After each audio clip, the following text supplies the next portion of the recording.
In the southern heart of Tamil Nadu, a river flows quietly. A river that fed kingdoms, fed crops, fed families. A river that never dies, even when everything else around it does. A river named after copper, but today her tears are worth less than a single paise.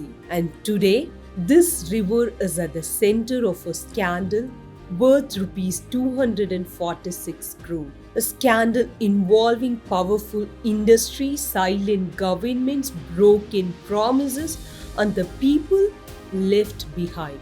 And this is the story of Tamirabarani, the river they tried to sell for 1 paisa per liter.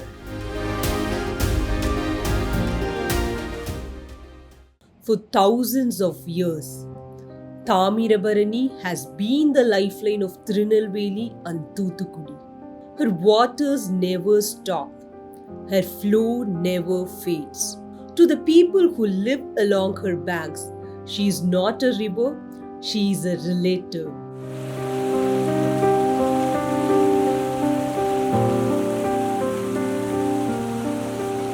When the world dries, she does not.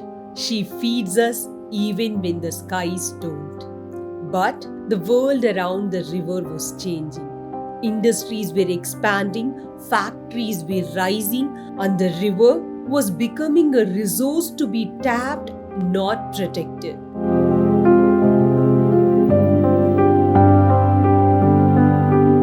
In 1998, a government order fixed the tariff for drawing river water. The price? 1 rupees 50 paise per 1000 liters. Not per liter, for 1000 liters. 2 decades passed, but the price did not move, not even by a single rupee. No natural resource in the world has been kept at a 1998 price. This is unheard of. This is how exploitation begins.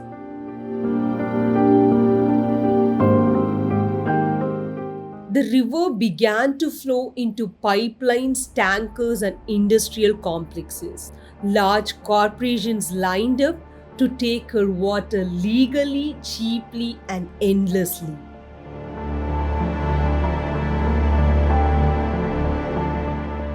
Their dues began to accumulate, but payments did not. According to a petition filed in 2025, the outstanding water charges were India Cements Limited 3.83 crore, DCW Limited 28.06 crore, VV Minerals 8.8 lakh, Arjun Pulp and Paper 1.1 lakh, and shockingly, TWAD board's own 2 massive schemes, 3 MGD scheme 10.15 crore, 20 MGD scheme a staggering 204.34 crore.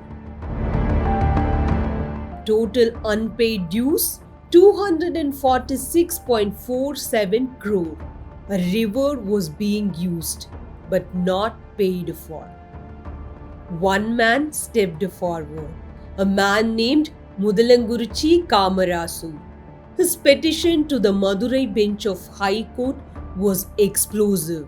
He accused industries and even the government of exploiting the river without paying dues.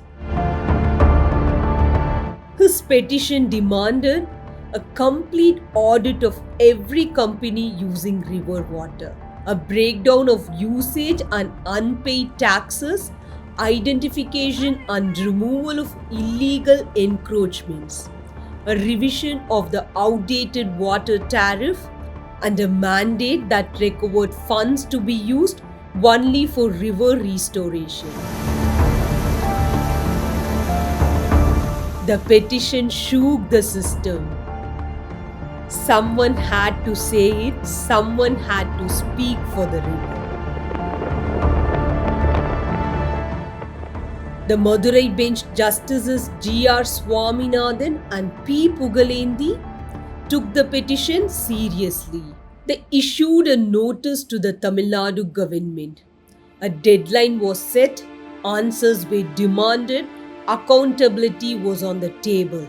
This was the first time a court demanded a full breakdown of water extraction, dues, and monitoring failures.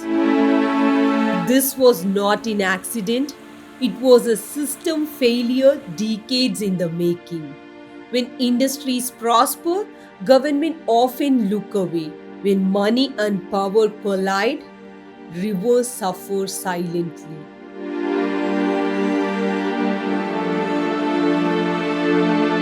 When a villager delays even rupees 500 of water tax, they get a notice in weeks. But industries owed 246 crore and no one said a word.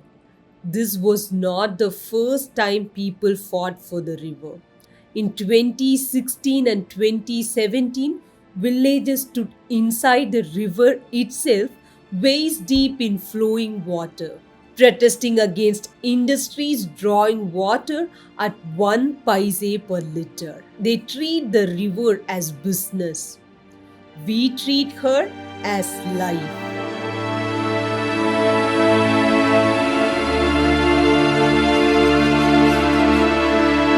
The protest made headlines, but the system remained unchanged.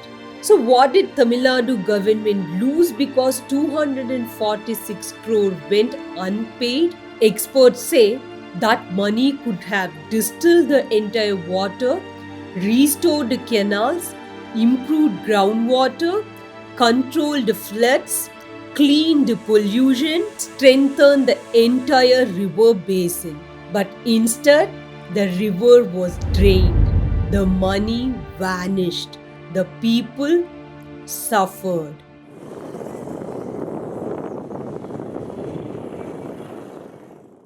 Tamirabarani is the only perennial river in the south.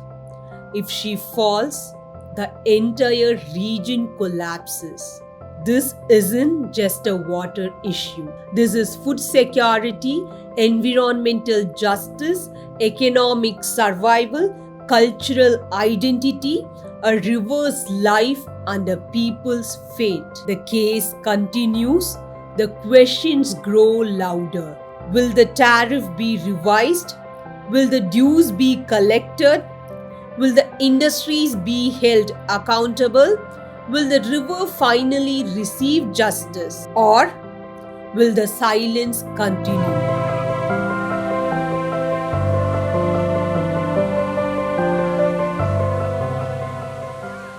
Tamirabarani is not for sale.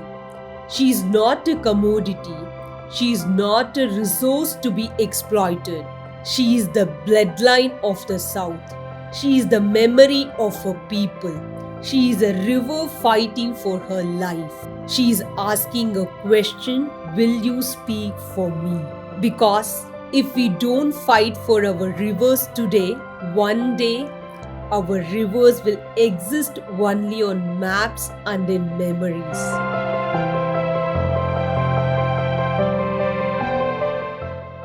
Tamirabarani is not asking for charity.